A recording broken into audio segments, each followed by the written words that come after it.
Beh, ormai la vittoria è abbastanza fondamentale, anche perché la classifica ci impone di vincere tutte le partite, per comunque cercare di ottenere questi 7 punti di stacco e vedere di evitare i playoff.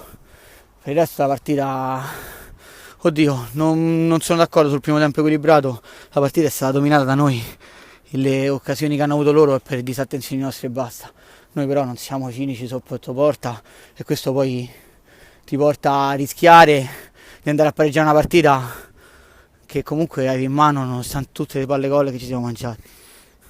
È la seconda fase della Coppa, poi abbiamo la sfida con lo Iaco, speriamo di recuperare tutte e due le punte, perché oggi stavamo senza tutte e due le punte e poi quelli sono 3 punti fondamentali. C'è poco da fare, c'è poco da fare, c'è poco da chiacchierare, poco da sperare, poco da giocare e basta. C'è da giocare la partita, ottenere 3 punti perché vogliamo a tutti i costi raggiungere l'obiettivo che ci siamo prefissi all'inizio stagione, che è la vittoria del campionato, e per poi andarci a giocare i playoff per la promozione.